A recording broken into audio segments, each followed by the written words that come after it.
आइए प्रश्नावली 1.1 के सवाल नंबर 5 को हल करते हैं। तो देखो इसमें क्या करना पड़ेगा, check whether 6n can end with the digit 0 for any natural number. ठीक है, प्राकृतिक संख्या होनी चाहिए। तो देखो जांच कीजिए कि क्या किसी प्राकृतिक संख्या n के लिए, प्राकृतिक संख्या n के लिए, यहां पर ध्यान दो, प्राकृतिक संख्या n के लिए। ठीक है, फिर संख्या 6 n अंक 0 पर समाप्त हो सकता है या नहीं हो सकता। तो देखो कैसे, इसका कहने का मतलब क्या है, प्राकृतिक संख्या n का मान कितना आएगा, 1 2 3 4 डॉट डॉट डॉट। ठीक है, बढ़ दिया ही आएगा संख्या है।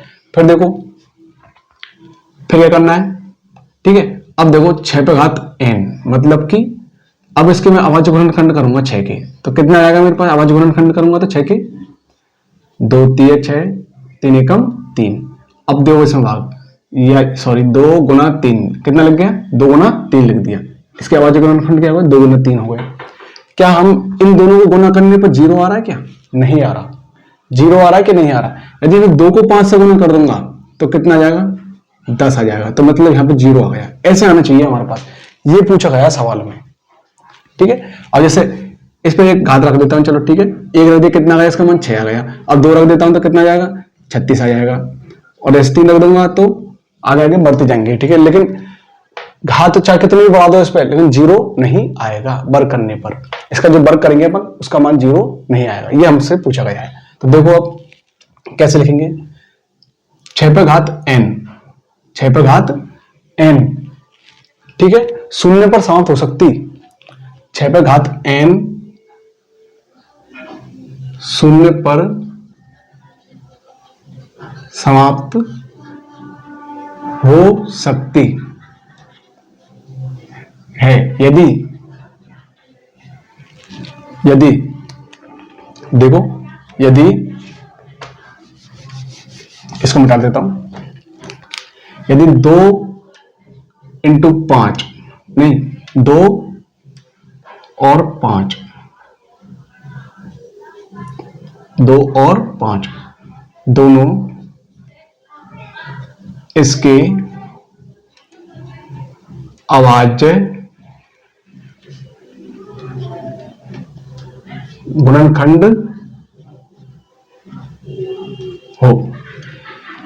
देखो इसमें 6 पे घात n, यदि हम 6 के गुणनखंड करेंगे तो कितना आएगा, 2 गुना 3 आएगा। तो यहां पर लिखते हैं अपन 6 के अपन गुणनखंड कर रहे हैं ना अपन, तो 2 गुना 3 पे घात n। ठीक है, ये हमने लिख दिया। अब क्या करेंगे, देखो चूंकि 6 पे घात n, 6 पे घात n 5, 6 पे घात n 5 का 5 6 का 5 6 का अभाज्य गुणनखंड, 5 6 का अभाज्य गुणनखंड नहीं है। जो 5 है वो 6 का अभाज्य गुणनखंड नहीं है। ठीक, ये हमने लिख दिया। अब देखो यहां पर 6 का अभाज्य गुणनखंड नहीं है ना। ठीक है, और इसमें आएगा 6 पे घात n शून्य पर समाप्त नहीं हो सकता, शून्य पर समाप्त नहीं हो सकता, नहीं हो सकती। ठीक है, अब देखो इसको इंग्लिश में ट्रांसलेट करेंगे तो 6 पे घात n, ठीक है, कैन, 6 पे घात n कैन एंड, ठीक है ना, एंड विथ 0, क्या है 0। ठीक है, फिर देखो यहां तो हो गया। अब इफ 2 and 5 both, ठीक है ना, both are its is what are its, ठीक है ना, its, एक minute, its prime factors. Prime factors, its prime factors. ठीक है, आगे देंगे इसको यहाँ पे 6 पे घात n बराबर 2 इंटू 3 पे घात n। ठीक है, अब इसको लिखेंगे 6 पे घात n। ठीक है ना, फिर लिख देंगे 5 can not, 1 minute, 5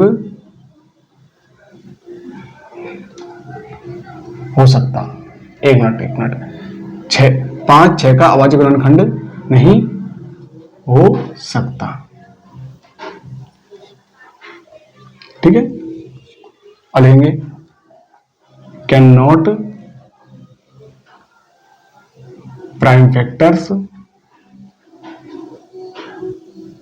prime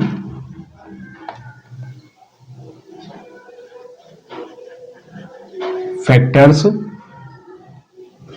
of 6,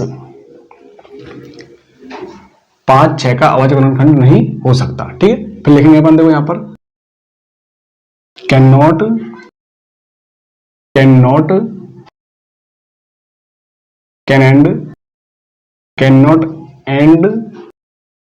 and with zero, ये हमने लिख दिया इसका। Can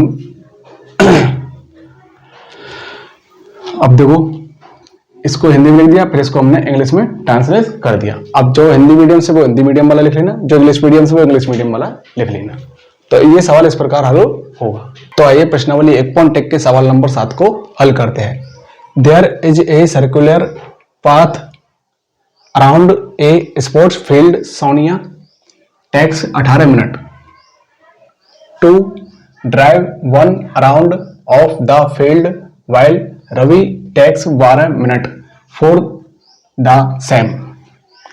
Suppose they both start at the same point and at the same time. ठीक है, and go in the same direction. After how many minutes will they meet again at the starting point? ठीक है, अब हमें क्या लिखना है, देखो इसमें हिंदी में देखो, किसी खेल के मैदान के चारों ओर एक वृत्ताकार पथ है। ठीक है, क्या है, वृत्ताकार पथ है। इस मैदान पर एक चक्कर लगाने में सोनिया को 18 मिनट लगते हैं। कितने मिनट लगते हैं? 18 मिनट लगते हैं। जबकि इसी मैदान का एक चक्कर लगाने में रवि को 12 मिनट लगते हैं। ठीक है, मान लीजिए वे दोनों एक ही स्थान और एक ही समय पर चलना प्रारंभ करेंगे, एक ही दिशा में चलते हैं। कितने समय बाद वे पुनः प्रारंभिक स्थान पर मिलेंगे? कितने समय बाद वे पुनः प्रारंभिक स्थान पर मिलेंगे, ये हमको बताना है। मतलब जैसे एक वृत्ताकार सर्किल हो गया, ठीक है। अब वो एक ही दिशा में चल रहे दोनों जने, एक सोनिया और एक रवि। अब सोनिया देखो कितनी मिनट में चल रही है, 18 मिनट लेती है, 18 मिनट लगते हैं, और रवि को 12 मिनट। मतलब कि सोनिया यहां से चलती है तो 18 मिनट में आ जाती है, रवि यहां से चलता है तो 12 मिनट में आ जाता है। सोनिया कितने मिनट में आती है यहाँ पर? 12 मिनट में, और सॉरी सोनिया आती है 18 मिनट में और रवि आता है 12 मिनट में वापस आ जाता है यहाँ पर एक चक्कर लगा के। अब हमको, और एक ही समय पर एक ही दिशा में यहाँ से चलना प्रारंभ करते हैं। अब हमको वो बताना कि एक साथ कब आके मिलेंगे एक ही स्थान पर, एक साथ आके कब मिलेंगे यहाँ पर वापस। ठीक है, तो इसके लिए हमें सब क्या करना पड़ेगा? एलसीएम लेंगे। क्या लेंगे? एलसीएम लेंगे। तो देखो एलसीएम कौन संख्या के लेंगे? एक तो 18 और 12। 18 12 का एलसीएम लेंगे। देखो 18 करो, इसके अभाज्य गुणनखंड कितना आएगा? 2 नाम 18, फिर 3 3 3 9, फिर 3 एकम 3। ऐसे ऐसे करो 12 के अभाज्य गुणनखंड प्राइम फैक्टर्स।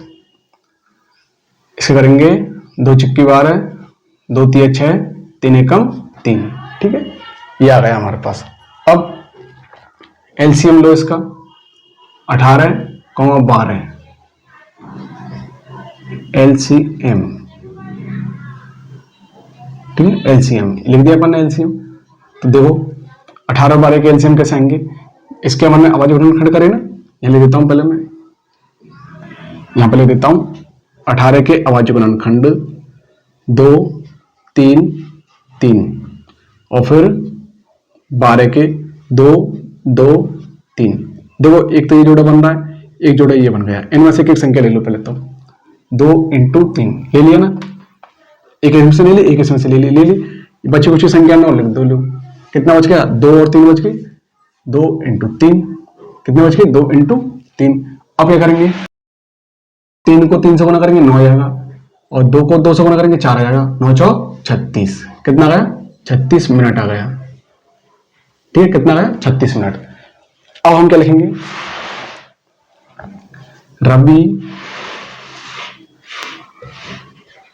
रवि और सोनिया, या फिर सोनिया या फिर रवि, लोग पहले सोनिया ले देता हूं, लोग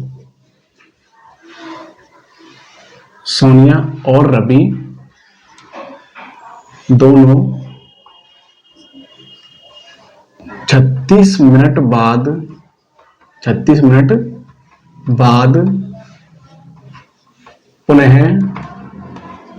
पुनः प्रारंभिक स्थान पर मिलेंगे। 36 मिनट बाद, देखो सोनिया और रवि दोनों 36 मिनट बाद पुनः प्रारंभिक स्थान पर मिलेंगे।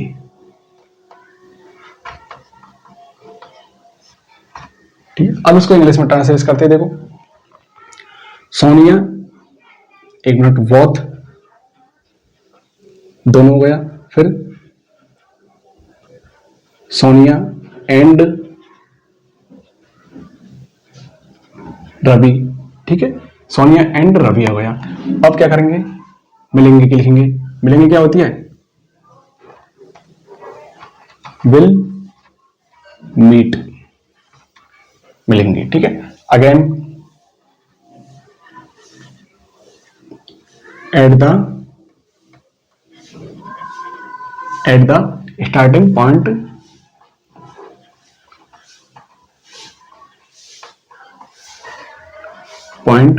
At the starting point. ठीक है, स्टार्टिंग पॉइंट हो गई,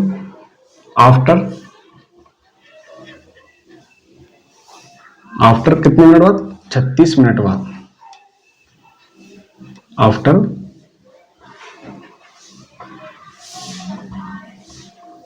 मिनट्स। तो इस प्रकार हमें इस सवाल को हल करना है।